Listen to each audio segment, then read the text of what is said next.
वंदे अहं श्रीगुरुश्रीयुतपदकमलं श्रीगुरून् वैष्णवांश्च श्रीरूपं सग्रजातं सहगण रघुनाथान्वितं तं सजीवं साद्वैतं सवधूतं परिजनसहितं कृष्णचैतन्यदेवं श्रीराधाकृष्णपादान् सहगण ललिता श्रीविशाखान्वितंश्च नमो ओं विष्णुपादाय भगवते प्रियात्मने भक्ति केवल पृष्ठाय गुरुवर्गोनुगामिने भक्ति सुंदर सन्यासी नामिने भक्ति रूपिणे गौड़ीय शास्त्र गौरांग ख्याति प्रकाश कीर्तय नमो महाबोधान्नाय कृष्ण प्रेम प्रदायते कृष्णाय कृष्ण चैतन्य नामने गौरतिशे नमो नमो अजानुलंबित भुजौ कनकावदात्तौ संकीर्तनैकपितारो कमलायताक्षौ विश्वम्बर द्विजबरौ जुगधर्मपालौ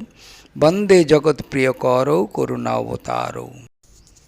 हरे कृष्ण भक्तबृंद, आज के आलोच्य विषय महाप्रभुर और एकजन परम भक्त तार जीवनी निये आलोचना हबे श्री भगवान आचार्य।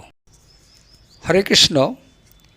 श्री गौर पार्षद चरितावली थेके आलोचना होच्छे। এই আলোচনায় আপনাদের কোনো কিছু জিজ্ঞাসা থাকলে আপনারা অবশ্যই কমেন্ট করে জানাবেন, কেননা চৈতন্য মহাপ্রভুর যত পার্ষদ ছিলেন সমস্ত পার্ষদদের জীবনী নিয়ে আলোচনা করছি পরপর। আপনারা দীর্ঘদিন ধরে আস্বাদন করে আসছেন এবং আমাকে অনেক উৎসাহিত করছেন এবং পরবর্তীকালে আশা করব আরও আপনারা কমেন্টের মাধ্যমে জানিয়ে আরও উৎসাহ দেবেন। হরে কৃষ্ণ কৃষ্ণ কৃষ্ণ হরে হরে, হরে রাম রাম রাম হরে হরে। আলোচনা শুরু হচ্ছে। শ্রী ভগবান আচার্য হালি শহরে বাস করতেন। তার পিতার নাম শতানন্দ খান। ভগবান আচার্যের পুত্রের নাম শ্রী রঘুনাথ। ইনি খঞ্জ ছিলেন। ভগবান আচার্য ছিলেন গোপ অবতার, অতি সরল মহাপ্রভু শ্রীচরণে অনুরক্ত। তিনি হালি শহর ছেড়ে পুরীতে প্রভুর নিকট বাস করতেন। কোনো কোনো দিন তিনি মহাপ্রভুকে নিমন্ত্রণ করে ভোজন করাতেন। ইনি একবার ছোট হরিদাসের দ্বারা শ্রী মাধবী দেবীর নিকট থেকে মহাপ্রভুর ভিক্ষার জন্য চাল আনিয়েছিলেন। ইনি পরম পণ্ডিত ছিলেন। এর হৃদয় সর্বদা সখ্য রসাবিষ্ট হয়ে থাকত। শ্রী স্বরূপ দামোদর গোস্বামীর সঙ্গে সখ্যভাবে অনেক নর্মালাপ করতেন। এই সরল বিপ্রের ছোট ভাইয়ের নাম গোপাল। কাশীতে আচার্য শঙ্করের বেদান্ত ভাষ্য পড়ে গোপাল পুরীতে ভগবান আচার্যের নিকট এলো। সকলকে গোপালের মুখে বেদান্ত ভাষ্য শ্রবণ করাবার জন্য ভগবান আচার্য উদ্গ্রীব হলেন। একদিন তিনি শ্রী স্বরূপ দামোদর প্রভুকে বললেন, এসো গোপালের মুখে বেদান্ত শুনি। শ্রী স্বরূপ গোস্বামী বললেন, বৈষ্ণবের শঙ্কর বেদান্ত ভাষ্য শুনতে নাই। আপনারা বুদ্ধিভ্রষ্ট হয়েছে, তাই গোপালের মুখে মায়াবাদ ভাষ্য শুনতে উৎসুক হয়েছেন। বৈষ্ণব হয়ে যারা মায়াবাদ ভাষ্য আস্বাদন করে তাদের বুদ্ধিভ্রষ্ট হয়ে পড়ে, সেব্য সেবক জ্ঞান থাকে না ও নিজেকে ঈশ্বর বলে অভিমান করে। সেব্য সেবক ভাবশূন্য কথা শুনলে মহাভাগবতগণের মনে দুঃখ হয়। ভগবান আচার্য বললেন, আমাদের চিত্ত কৃষ্ণের প্রতি দৃঢ় নিষ্ঠাযুক্ত আছে, আমাদের মন ফিরবে না। স্বরূপ গোস্বামী বললেন, তথাপি মায়াবাদ শ্রবণে মহাদোষ। মায়াবাদ সিদ্ধান্তে জীবকে ব্রহ্মজ্ঞান ও ঈশ্বরের স্বরূপ অস্বীকার করা হয় ও ভাষ্য শুনলে দুঃখে ভক্তের হৃদয় ফেটে যায়। আপনার অসৎ মায়াবাদ শ্রবণে এত মতি হলো কেন? শ্রী স্বরূপ গোস্বামীর কথা শুনে ভগবান আচার্য লজ্জায় ও ভয়ে নীরব রইলেন। বাসায় ফিরে এলেন। বুঝতে পারলেন গোপালের প্রতি স্নেহবশত এই অসৎ মায়াবাদ শুনতে তাঁর রুচি হয়েছিল। গোপালকে আচার্য শীঘ্রই দেশে পাঠিয়ে দিলেন। একবার বঙ্গদেশ থেকে একজন ব্রাহ্মণ পুরীতে ভগবান আচার্যের কাছে এলেন। এবং তার স্থানে রইলেন। তিনি আচার্যের পরিচিত ব্রাহ্মণটি পণ্ডিত, তিনি মহাপ্রভুর সম্বন্ধে এক নাটক রচনা করেছেন।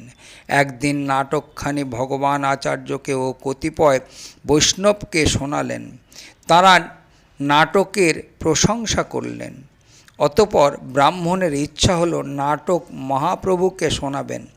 একদিন তিনি ভগবান আচার্যের কাছে ইহা প্রস্তাব করলেন, কিন্তু নিয়ম ছিল যে গদ্য পদ্য নাটক প্রভৃতি যে কোনো সাহিত্য মহাপ্রভুকে শোনাবার পূর্বে শ্রী স্বরূপ গোস্বামীকে শোনাতে হবে। তিনি যদি পছন্দ করেন তবে মহাপ্রভু শুনবেন। কারণ কোনো অপসিদ্ধান্ত কিংবা রসাভাস দোষ মহাপ্রভু সইতে পারেন না। একদিন কথা প্রসঙ্গে শ্রী স্বরূপ গোস্বামীর নিকট ভগবান আচার্য বলতে লাগলেন, বঙ্গদেশ থেকে একজন কবি এসেছেন, তিনি আমার পরিচিত। তিনি মহাপ্রভু সম্বন্ধে এক নাটক রচনা করেছেন। আমরা সকলে শুনেছি, বড় সুন্দর হয়েছে।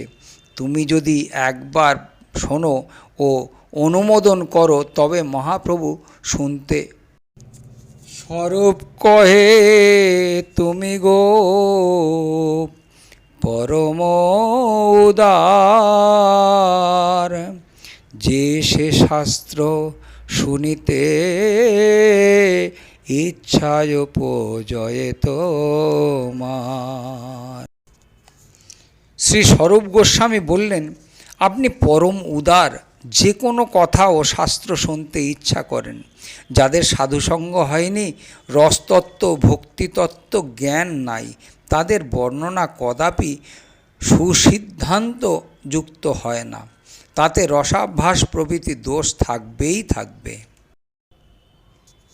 গ্রাম্য কবির কবিত্ব শুনিতে হয় দুঃখ, বিদগ্ধ আত্মীয় বাক্য শুনিতে হয় সুখ।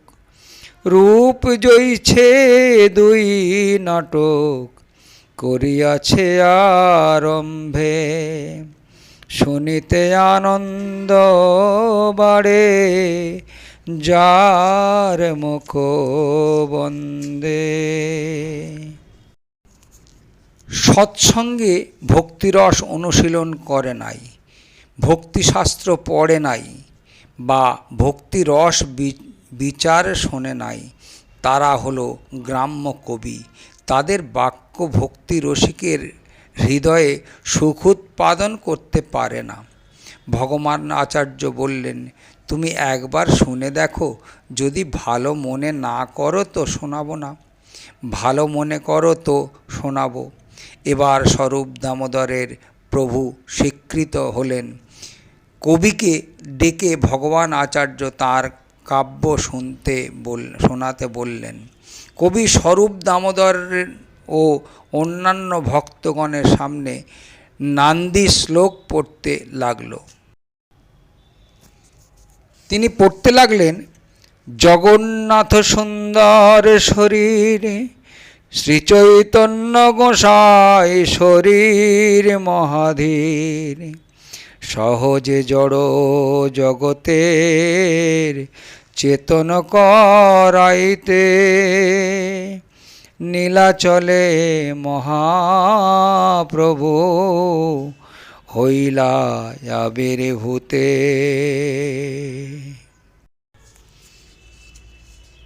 শ্লোকের অভিপ্রায় শ্রী জগন্নাথ হলেন শরীর, মহাপ্রভু প্রাণ। জড়জগৎকে চৈতন্য করবার জন্য নীলাচলে বর্তমানে উদিত হয়েছেন। শ্লোক শুনে শ্রী স্বরূপ দামোদর গোস্বামী বললেন, মূর্খ, তত্ত্বজ্ঞ এইরূপ বর্ণন করে? শ্রী জগন্নাথকে স্থূল স্বরূপে দর্শন, মহাপ্রভুকে প্রাণরূপে দর্শন অপরাধজনক কথা।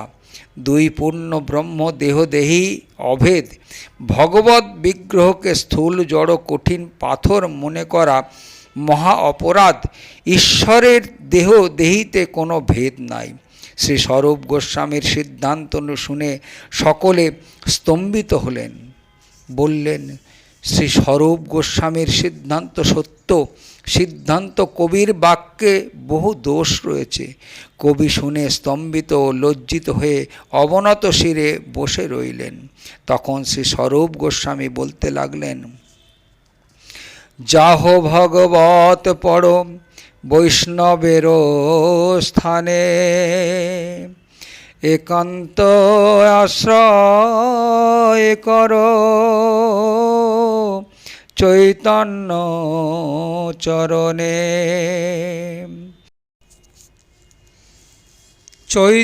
চৈতন্যের ভক্তগণের নিত্য কর সঙ্গ,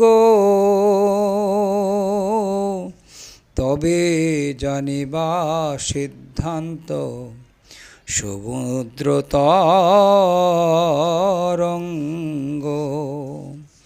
তবে পাণ্ডিত্য তোমার হইবে সফল,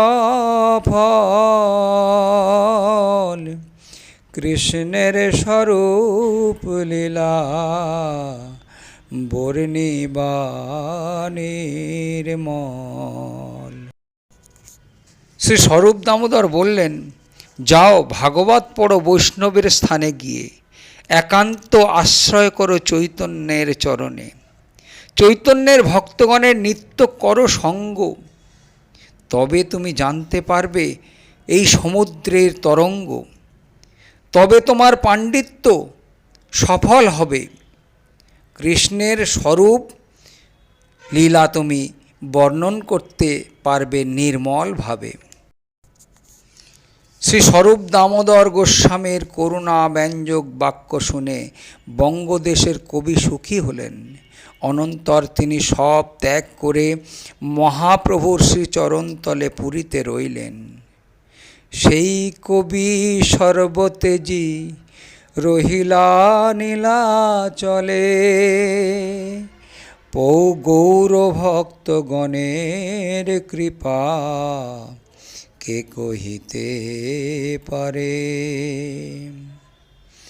বাস্তবত কবি অতিশয় সরল, হিংসা মাৎসর্যাদি দোষ শূন্য ছিলেন। নিজের ভুল বুঝতে পেরে ভক্তগণের চরণে শরণ নিলেন। কবি ভগবান আচার্যকে অনুনয় করে বললেন, আপনি আমার মহৎ উপকার করেছেন। যদি এই সমস্ত ভক্তের সঙ্গ আমার না হতো, চিরকাল আমার জীবনে এইরূপ মহৎ ভুল অপরাধ থেকে যেত।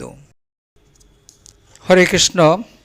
আজকে শ্রী ভগবান আচার্যের জীবনী এই পর্যন্ত। পরবর্তী লীলা আবার পরবর্তী ভিডিওতে আস্বাদন করুন, কমেন্ট করুন এবং সাবস্ক্রাইব করুন যদি ভালো লেগে থাকে। শ্রীমন মহাপ্রভুর কৃপায় আপনাদের সর্বদিক থেকে মঙ্গল হোক, ভগবানে মতি হোক, এই কামনা করি ভগবানের চরণে। হরে কৃষ্ণ কৃষ্ণ কৃষ্ণ হরে হরে।